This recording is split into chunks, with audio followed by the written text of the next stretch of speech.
I'm Dr. Gail Dubinsky, orthopedic medical doctor and yoga teacher in Sebastopol, Northern California. Welcome to Yoga Pearls, where we take foundational yoga poses and exercises and break them down and create more variations to make them accessible to more people, especially those that don't practice yoga. Today's yoga pearl is Catcow or Spinal Flex. What sets yoga apart from other exercise is its emphasis on range of motion of the spine. So why is this important?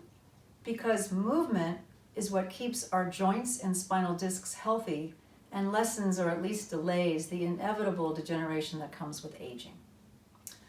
So what we're going to do is start on all fours for the classic cat-cow, and our knees are hip-width apart. Our hips are over our knees. Hands are under the shoulders, or if you have very long arms like me, you can take them a little bit further forward. If your knees are not enjoying kneeling on a floor, you can use a cushion of some kind for the knees. Breath is very important in cat pose and spinal flex. So as we inhale in neutral position, to begin, on the exhale, we're going to lift the belly toward the spine and continue that motion, rounding the back, dropping the tail, dropping the head. On the inhale, we're going to reverse that motion. Let the belly drop, spine arch, sit bones roll back, chest forward, eyes rolled up, shoulders back. Exhale, go ahead and really roll up the spine, lifting the belly, dropping the tail and head. Inhaling, reversing, exhaling, trying to create as much roundness and evenness in the spine as you can. Inhaling as if you had a wide smile with the tail and the crown and the forehead going in opposite directions. If you have carpal tunnel or wrist tendonitis or any other issues that make it uncomfortable to be on your wrists, that's easy. Just go ahead and put your elbows under your shoulders and either have your palms together for this kind of variation, or for a little more shoulder opening, you can widen the stance and have your hands directly forward of the elbows. Elbows are still directly under the shoulders.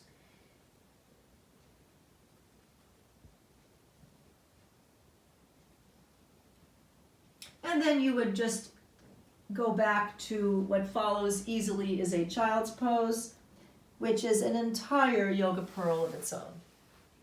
So now for a little extra fun and variation and additional spinal movement, we're going to add some side bending. So first, let's just, in a neutral position of the spine, let's just move our tail and our head to the same side and our waist in the opposite direction. And then we'll go the other way. So it's like you're making the letter C to one direction and then to the other direction. So this really is a nice stretch for the waist and the lower ribs. And then we're going to really have some fun. I call this rotisserie pose. We're going to take a breath in. Exhale, come into a rounded cat. And then as you begin to inhale, bring the tail and the head out to the side, waist in the opposite direction, ending in your cow pose. And then exhaling, going around to the opposite side and ending in your cat. Inhaling and exhaling. You can easily do this on your elbows, and we're going to reverse directions. So we're going to exhale and inhaling, coming up, and exhale, side and down. And don't try to get too technical about this. Just enjoy the movement. Just experiment. The head and tail go in the same direction, and the waist is going in the opposite direction. Keep your breathing flowing. Don't get too uptight about the breathing. Just try it and have some fun with it. Okay, so if you don't want to be on your knees, you can do a seated spinal flex. And we can do that either in the chair or on the floor. So we'll start on the floor, and we can be in cross-legged position. And I'll demonstrate again from the side so you can see the movement of the spine. What's really important in seated spinal flex is that your spine is lifted, that you're not slumped, and that you're not just rocking back and forth. You want to keep your head over your hips, and you want to move the spine between the head and the hips. So that's going to take some practice because most of us are not used to doing this movement.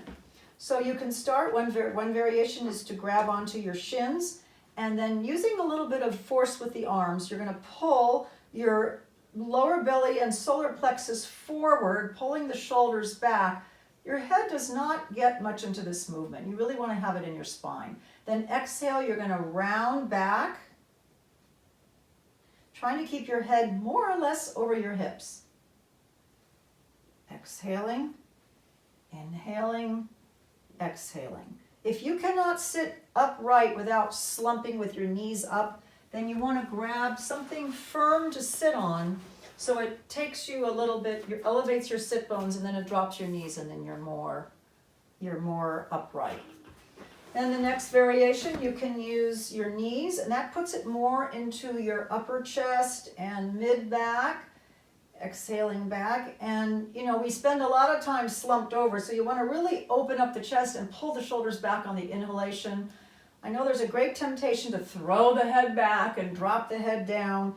You can do that, but I want you to really make sure that you're moving your spine as well, and that your head stays overall over the hips, even if it's looking up and looking down a little bit.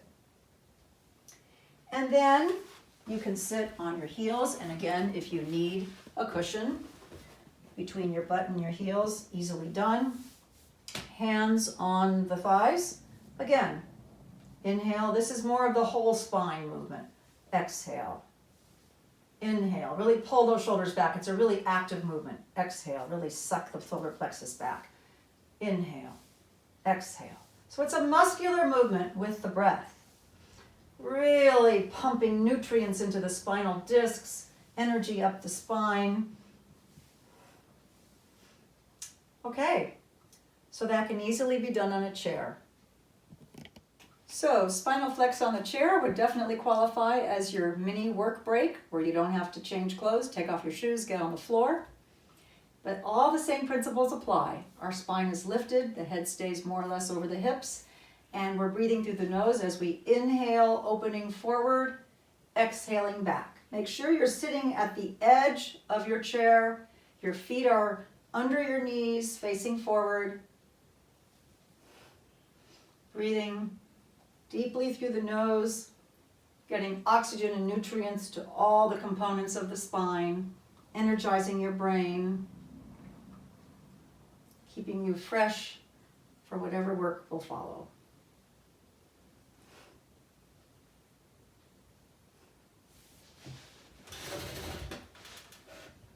So I think we've covered most of the simple and effective variations of cat pose and spinal flex. And for more of the same, longer sequences, different variations, you can visit my website, gaildubinsky.md.com. My yoga room in that website is rxyoga.com, where you can see clips and download the entire DVDs of RSI, RX Yoga, and Yoga for Gardeners.